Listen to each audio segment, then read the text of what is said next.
Hoy es 10 de noviembre y por tanto día de elecciones generales en España, una fecha en la que, al parecer, nuestro deber cívico como ciudadanos nos impone la necesidad de acudir a las urnas para brindar nuestro apoyo a aquella opción política que consideremos que, en mayor medida, va a promover el bien común dentro de nuestra sociedad. Sin embargo, en este vídeo quiero ofrecer las razones por las que yo, a título personal, no voy a acudir a votar. No voy a acudir a votar ni hoy, ni he acudido a votar en las pasadas citas electorales. ¿Por qué? Por tanto, considero que el abstencionismo activo es una opción al menos tan legítima como apoyar a alguna de las formaciones políticas que concurre a estas elecciones, sino una opción moralmente superior. Primero, ¿por qué no voto? Pues por una cuestión de principios.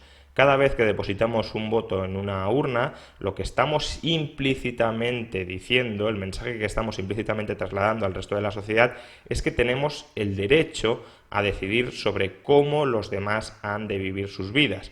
Cuando votamos, no votamos sobre cómo vivir nuestra vida. Eso lo hacemos en nuestro día a día. Cada vez que tomamos una decisión que nos afecta a nosotros y que queda restringida a nuestro ámbito personal, votamos, escogemos sobre cómo queremos vivir nuestra vida. Pero en el voto que depositamos en unas urnas de unas elecciones generales, lo que estamos es decidiendo cómo se van a aplicar políticas públicas que afectan a la totalidad de los ciudadanos de un país. Por tanto, no solo estamos votando sobre nuestra libertad, sino sobre la libertad de los demás. Y esto, desde luego, contiene una perversión moral muy evidente. No somos dueños de nosotros, pero sí somos dueños en parte de los demás. Cada uno de nosotros tiene la obligación de someterse al dictat, a la voluntad mayoritaria, general, que se desprenda de unas urnas. Y por tanto, como yo no suscribo esa premisa de partida, como yo considero, como lo consideran los liberales en general, que cada persona es soberana de su propia vida y que por tanto tiene unos derechos que son inatacables por otras personas, también por otras personas cuando se mancomunan electoralmente para decidir sobre cómo esa persona debe vivir su vida, me rebelo no votando, me rebelo protestando contra este perverso sistema donde votamos para decidir sobre la vida de los demás. Es verdad que se podría argumentar que hay decisiones que son irreductiblemente comunes y que no nos queda otro remedio que decidir por mayoría, por consenso, y un consenso puede ser el mayoritario. Y este argumento no es malo. Es cierto que hay determinados ámbitos donde no queda otra que votar, aunque inevitablemente el voto afecte a la vida de otras personas. Una comunidad de vecinos es el ejemplo más claro. En una comunidad de vecinos, por necesidad, hay unas zonas comunes que se tienen que administrar de una determinada manera y por tanto votar es decisivo, es necesario para determinar cómo ese organismo, esa comunidad, toma las decisiones con respecto a las zonas comunes. Sin embargo, hay que distinguir claramente entre una comunidad de vecinos y el gobierno de la nación o el gobierno de un estado.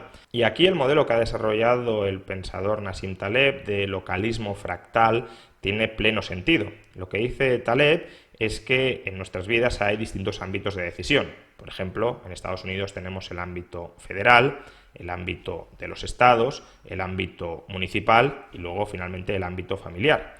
Pues bien, a cada uno de esos ámbitos le puede corresponder un tipo de gobierno y de legitimidad gubernamental distinto.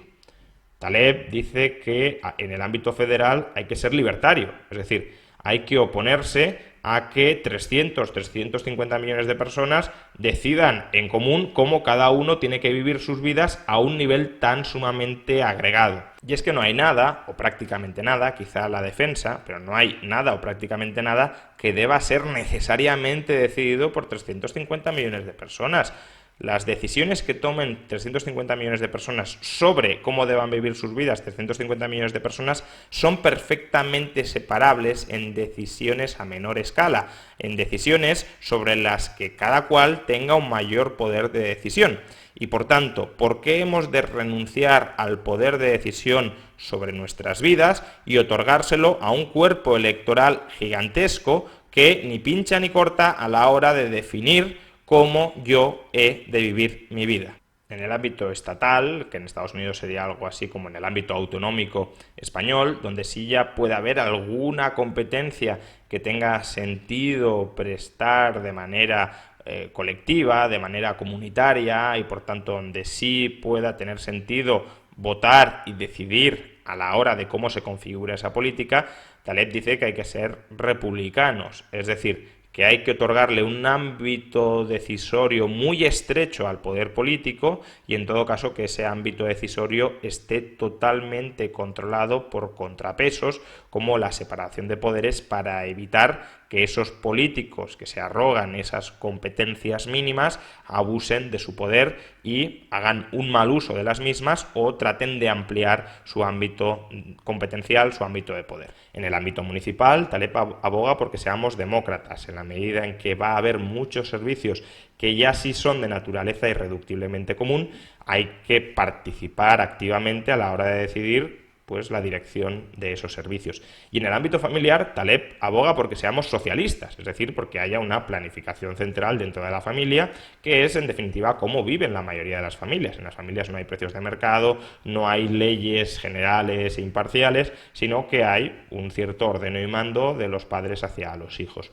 Como vemos, cada ámbito de decisión tiene un tipo de gobierno ideal asociado. Y en el ámbito estatal, si respetamos los derechos y las libertades individuales de las personas, es decir, el derecho de cada cual a desarrollar su propio proyecto vital sin interferencias coactivas de terceros, la única opción razonable es ser liberal, es decir, es impugnar el derecho que nos autoarrogamos a dirigir la vida de los demás, el derecho a votar sobre la vida de los demás. Y por eso me niego a votar, como una revuelta, como una protesta activa contra ese dogma actualmente imperante de que todos tenemos el derecho a decidir sobre todo.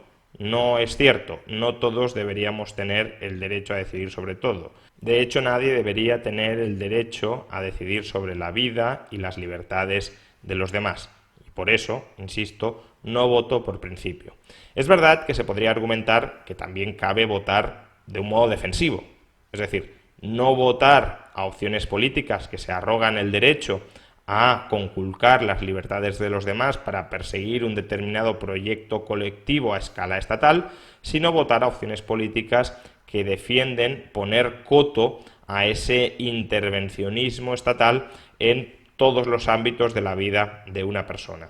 Sin embargo, hay un primer problema operativo con respecto a esto, y es que no existen partidos, al menos mayoritarios, que defiendan no conculcar ningún derecho de la vida de las personas. Todos, en determinado grado, se arrogan el derecho, el privilegio a intervenir sobre la vida de los demás. Y de hecho, incluso cuando defienden no intervenir, es una intervención que creen que cae dentro de su ámbito competencial debido a la legitimidad que les otorga el voto y el apoyo popular. No es que se presenten a las elecciones diciendo nosotros no tenemos derecho a meter nuestras narices y nuestras manazas en la vida de los ciudadanos. Lo que dicen es consideramos que es mejor que el Estado no intervenga y por tanto vamos a legitimar esa política instrumental de no intervenir sobre la vida de los demás en el apoyo popular. Pero si ese apoyo popular decidiera otra cosa, pues tendría pleno derecho a decidir intervenir sobre la vida de los demás. Por tanto, no hay partidos mayoritarios que nieguen de raíz el derecho del Estado a conculcar, a violar, a agredir los derechos y las libertades de los ciudadanos. Como mucho podríamos mencionar al Partido Libertario, que es el único partido verdaderamente coherente desde un punto de vista liberal que hay en España. Pero por desgracia su apoyo es tan reducido que no cabe calificarlo ni mucho menos de partido mayoritario. Entre los partidos mayoritarios no hay opciones coherentes desde un punto de vista estrictamente liberal. Ese es un primer problema, pero hay otro problema mucho más importante, y es que en la práctica el voto de un individuo no es en absoluto determinante del resultado electoral. En el caso de España, pensémoslo, nuestro voto, para ser relevante, tendría que ser capaz de influir en la asignación de un escaño. ¿De verdad nos creemos que los escaños en determinadas provincias se van a dilucidar por un solo voto?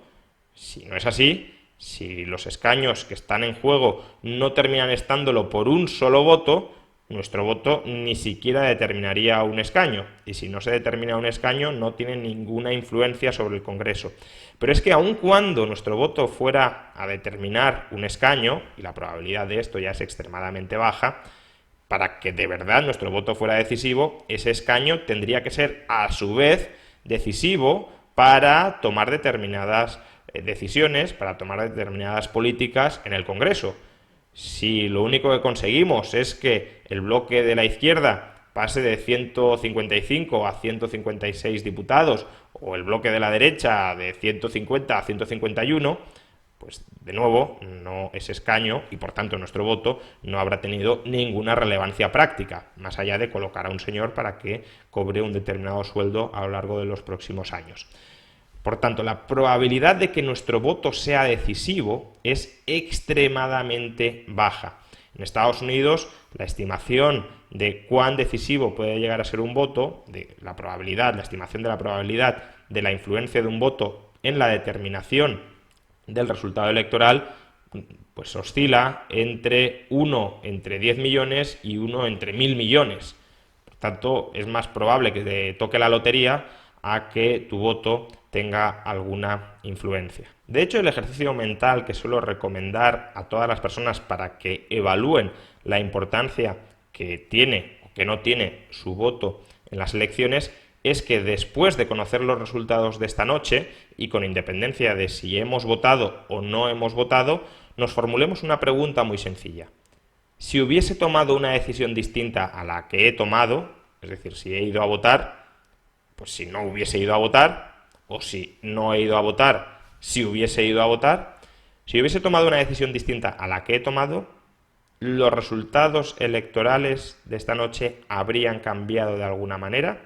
Y veréis que la respuesta es que no, que vuestro voto no habría modificado en absoluto ningún resultado electoral relevante y por tanto la influencia, la importancia de vuestro voto tiende a cero.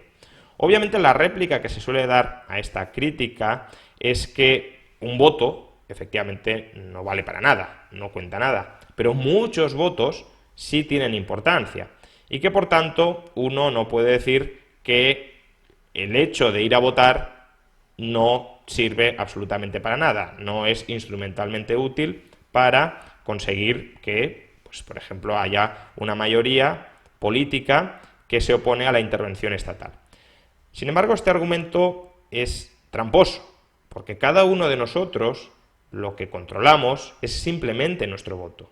Cada uno de nosotros solo tenemos el derecho a un voto, no controlamos el voto de los demás. Evidentemente, si una persona fuera capaz de controlar el voto de 10.000, de 100.000 o de 1.000.000 de personas, su decisión de a quién apoya o a quién no apoya sería tremendamente relevante. Y si esa persona fuera liberal, evidentemente tendría que apoyar a una opción política que vaya a minimizar las opciones de intervención estatal sobre la vida de las personas. Pero no estamos hablando de eso. Estamos hablando si el voto de un votante individualmente considerado, de ese votante que hoy se acaba de levantar, acaba de desayunar y se plantea si acudir al colegio electoral o no, si esa persona va a marcar, va a imprimir alguna diferencia, tome esa decisión o no la tome. Y no la va a marcar. Obviamente, si mucha gente piensa igual, sí puede haber una diferencia importante, pero démonos cuenta de que la decisión que vaya a tomar muchísima gente es del todo independiente de la decisión que tome cada una de esas personas. Si el señor que se levanta y decide, después de desayunar, que no va a ir a votar, esa decisión de abstenerse, de no ir a votar, no va a determinar que muchas otras personas tomen esa misma decisión. Por tanto, individualmente considerada, esa decisión es irrelevante porque los eventos de si cada persona va a votar o no va a votar son independientes. Otra cosa, y aquí sí que podría haber una crítica razonable, es que se nos diga a las personas que tenemos una cierta exposición mediática y que por tanto tenemos capacidad de llegar y de influir mínimamente sobre un cierto número de personas, que quizá no deberíamos estar promoviendo la abstención activa, sino que deberíamos estar apoyando a un determinado partido político para, de alguna manera, mancomunar esos votos sobre los que podemos tener una pequeñísima influencia y dar más opciones a esa opción menos intervencionista de obtener una cierta representación que pueda terminar siendo decisiva para la configuración de las políticas en España.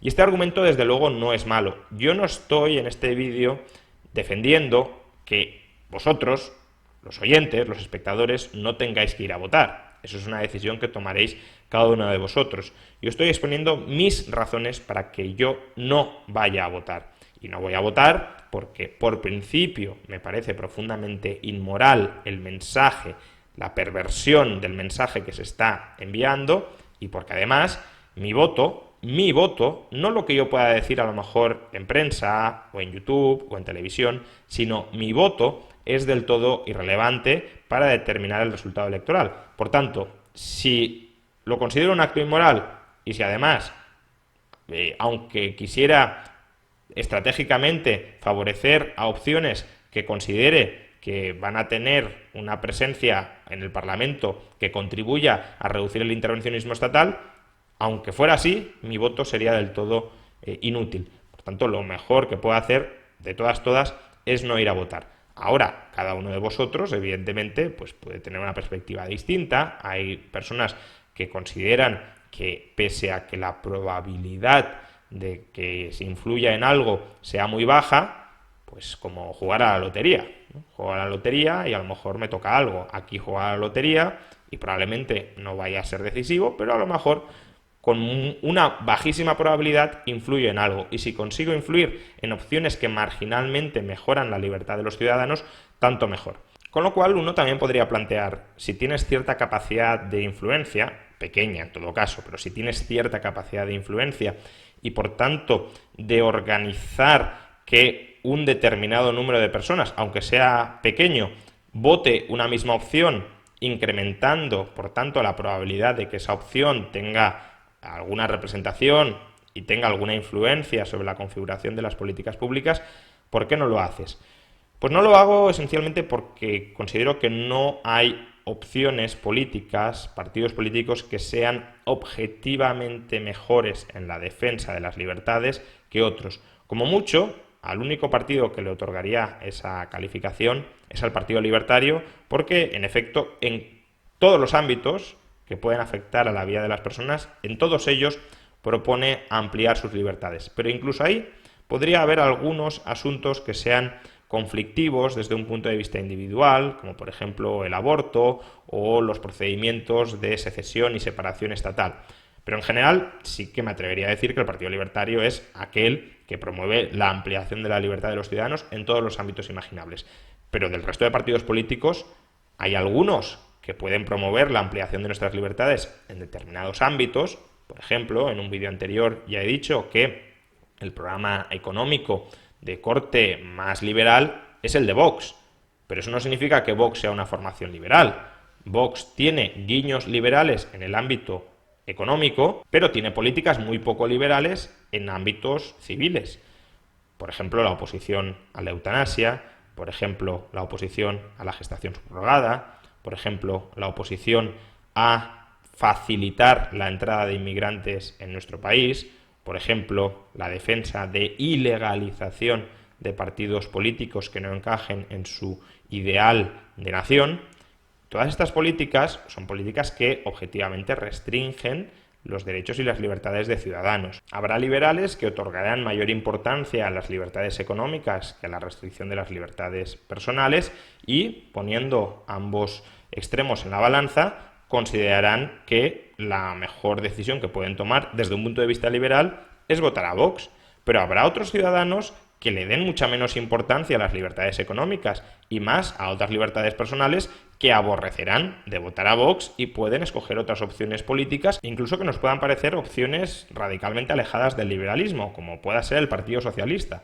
El Partido Socialista lleva en su programa electoral legalizar la eutanasia, es decir, permitir que las personas decidan dentro de su ámbito de soberanía individual cuándo quieren poner fin a su vida. habrá liberales que consideren que este derecho es mucho más importante que pagar un poquito menos de impuestos, porque afecta al momento de terminación de nuestra existencia y por tanto a la capacidad de terminar con nuestra vida en condiciones que juzgamos dignas, y en cambio el IRPF pues simplemente es pagar un poco más, un poco menos, pero no afecta, no ataca directamente el modo de vida o de no vida que puedo terminar desarrollando. Pues bien, esos liberales, aunque sepan que el Partido Socialista es radicalmente antiliberal en materia económica, pueden terminar votando al Partido Socialista desde una perspectiva liberal porque contiene en su programa contiene el derecho a la eutanasia. O no hablemos ya de una pareja que quiera recurrir a la gestación subrogada. Como una pareja que quiere recurrir a la gestación subrogada, es decir, que quiere tener hijos, que va a tener hijos a través de esta técnica de reproducción asistida y que por tanto va a dar uno de los pasos más cruciales en su vida, que es formar una familia, insisto, a través de esta técnica de reproducción asistida, ¿cómo va a votar a partidos como Podemos o como Vox, que son enemigos radicales de la gestación subrogada? Es decir, de una de las decisiones vitales más cruciales y más importantes que va a tomar a lo largo de su vida. Esa pareja, por mucho que tengan una ideología liberal, que sean partidarios del libre mercado, de los impuestos bajos, va a repudiar a Vox, aun cuando amplíe, según su programa electoral, las libertades económicas del país y de esos ciudadanos, porque otorgarán previsiblemente mucha más importancia a la legalización y al respeto en la práctica de una técnica de reproducción asistida mediante la cual van a nacer sus hijos, es decir, lo más importante en sus vidas, que a pues pagar un 1%, un 2%, un 5%, un 10% más o menos en el IRPF, en el IVA o en el impuesto sobre sociedades. Por consiguiente, yo no tengo que decirle a nadie, ni tengo que intentar dirigir el voto de nadie, porque cada cual se puede informar sobre cuáles son los programas electorales de los distintos partidos políticos, y si cada cual respeta las libertades de los demás, puede, enjuiciando la totalidad de esos programas electorales, decidir a qué libertades individuales les quiere dar más importancia y a cuáles menos importancia, y por tanto a qué partido político, unos reprimen unas, otros reprimen otras, va a terminar votando, o a qué partido político no va a votar. Porque, insisto, otra opción muy razonable, que es de hecho la que yo voy a tomar, es no votar. En definitiva, no voto porque, primero, votar me parece una inmoralidad, en la medida en que votar supone decidir sobre la vida de los demás y nadie tiene el derecho a interferir, a decidir sobre la vida de los demás.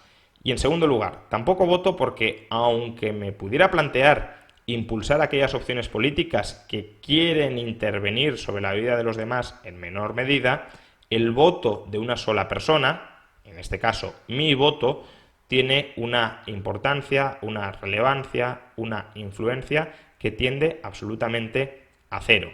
Por tanto, si lo considero un acto perverso y además a título personal mi voto es completamente inútil, la mejor decisión que puedo tomar es no votar. Eso no significa que los liberales en general no deban votar. No estoy haciendo un llamamiento generalizado a la abstención de todos los liberales, simplemente estoy explicando mis razones para no votar. Allá cada uno, allá cada liberal, con el uso que quiera hacer de ese privilegio que no deberían tener de decidir sobre la vida de los demás, es decir, de votar. Si algunos liberales consideran que es preferible apoyar a determinadas formaciones políticas para promover la libertad y por tanto para restringir el ámbito de intervención estatal, pues si se sienten cómodos, si se sienten a gusto, si se sienten intelectualmente reconfortados de esa manera, allá ellos, que voten, no pasa nada. Votar no es necesariamente antiliberal, sobre todo si apoyas opciones que vayan a restringir el ámbito de poder estatal. Ahora bien, sí considero que a largo plazo la contribución para la ampliación de las libertades de los ciudadanos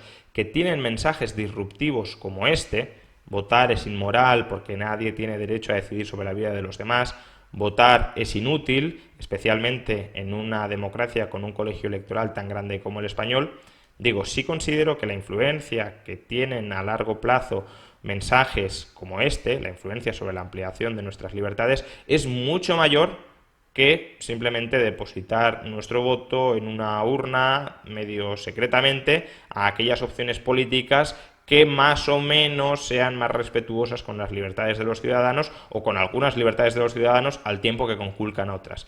Sí creo que tenemos que enviar este mensaje, el mensaje de que lo ideal sería que cada cual votara sobre su vida y no sobre la vida de los demás, y que como mucho votáramos sobre cuestiones que son irreductiblemente comunes, pero no sobre cuestiones que son perfectamente separables e individualizables, y que, en definitiva, aquel que promueve una fiesta de la democracia en forma de urnas que dicten a los demás cómo tienen que vivir, cómo tienen que definir su proyecto vital, lo que no está haciendo es respetar a esa persona, ni en la teoría ni en la práctica.